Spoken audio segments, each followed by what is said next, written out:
नेबाय थायो एखमबा बेयावनो मानसिजों जुदि संघात जायोबा मानसिखौबो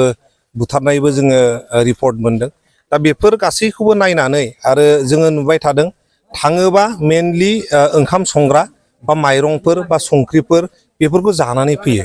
दा जोङो बेयावनो हमनो हादोंखि मैदेरा जुदि गामियाव फैयोबा आदारनि थाखायनो फैदों थारमाने हाग्रा ओनसोलाव मैदेर जाग्रा जिनाखि बिफां फिथाइ सामथाइ बेफोरो जोबदों दा बिनि थाखायनो जोङो हाग्रा ओनसोलाव जुदि थालिर बिफां बा खान्थाल बिफां जुदि गायनानै होनो हायोबा बे मैदेरफ्रा हाग्रा ओनसोलावनो बेफोर आदारखौ जानानै थागोन आरो गामि ओनसोलाव हाबनानै जोंनि जनसाधारणखौ डिस्टार्ब खालामनाय नङा दा बिनि थाखायनो जोङो दिनै मोनसे नैबे देवस्रि ओनसोलनि रायजो राजा बिथांमोना ओंखारदों मोनसे गाहामथार मोजांथार मोनसे हाबाफारि लादों बे हाग्रा सिङाव थालिर बिफां खान्थाल बिफां गायदों दा बे हाबाफारियावनो जोंबो ओनसोलनि जानानै ज' हेफाजाब होफाफैदों। दिनै 600 दाल जोङो ओनसोलनिफ्रायनो गामिनिफ्रायनो थालिर बिफां कालेक्सन खालामनानै लानानै फैदों आरो जोङो नार्सारिनिफ्राय 1000 दाल खान्थाल बिफां लानानै फैगासिनो दङ 1 बोसोर 2 बोसोर उनाव जेब्ला थालिरा बागान जागोन अब्ला मैदेरा बेयावनो थालिरखौ जानानै थानो हागोन आरो जेब्ला 4-5 बोसोरसो जानो हागौ जेब्ला खान्थाला फिथाइ थायगोन खान्थाल फिथाइ जानानै मैदेरफ्रा हाग्रा सिङावनो आदार मोननानै बिनिफ्राय हाग्रा सिंनिफ्राय गामियाव हाबहैनाय नङा होननानै जोङो मोनसे मिजिंथिनो हायो आरो जुदि